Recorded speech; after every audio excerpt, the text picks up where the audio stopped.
బీజేపీని నమ్మి దారుణంగా మోసపోయారు భారతీయ జనతా పార్టీ ఎమ్మెల్యే విష్ణుకుమార్ రాజు.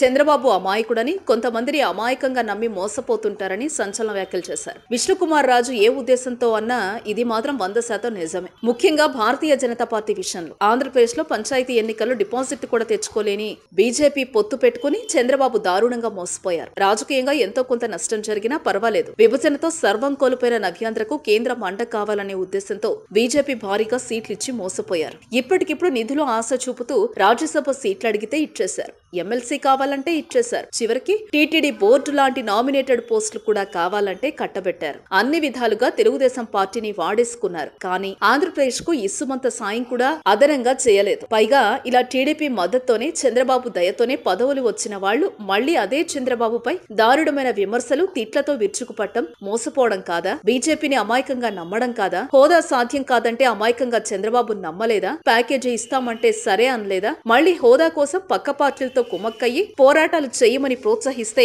అయ్యో ఇంత మోసమా అనుకోలేదా? చివరికి ఆ ప్యాకేజీలోనూ రూపాయి రాదని తెలిసి మోసపోయామని చంద్రబాబు బాధపడి కాదా బయటకొచ్చేసింది. తిరుపతిలో, నెల్లూరులో, విజయవాడలో నరేంద్ర మోదీ ఆంధ్రప్రదేశ్ కు ప్రత్యేక సాయం చేస్తామని, హోదా ఇస్తామని పదే పదే ప్రకటిస్తే చంద్రబాబు అమాయకంగా నమ్మేశారు. కానీ మోదీ నమ్మించి మోసం చేస్తారని ఊహించలేకపోయారు. గుజరాత్ కు పోటీగా వస్తుందన్న భయంతో ఏపీ గొంతు పిసికే ప్రయత్నం చేస్తున్నారని, మోదీ గురించి చివరి వరకు తెలుసుకోలేని అమాయకుడు చంద్రబాబు. విష్ణుకుమార్ రాజు నిజమే చెప్పారు. తన పార్టీ గురించి కనీసం పరోక్షంగా అయినా ఆంధ్రులను ఒక్కసారి మోసం చేస్తారేమో, కానీ వారు ఖచ్చితంగా అదంతా తిరిగి ఇచ్చేస్తారు. నమ్మించి మోసం చేసే వాళ్లను ఎవరు క్షమించరు. దానికోసం ఎదురు చూడండి విష్ణుకుమార్ రాజు. ఆరోగ్యవంతమైన జీవితం కోసం మనం పాటించాలి కొన్ని నియమాలని. చిన్ని చిన్ని చిట్కాలతో చింతలేని జీవితాన్ని ఎలా గడపాలి అనే దానికి వీక్షిస్తూనే ఉండండి మన ఆరోగ్యం యూట్యూబ్ ఛానల్. మరిన్ని ఆరోగ్య సూత్రాలకు సబ్స్క్రైబ్ చేసుకోండి.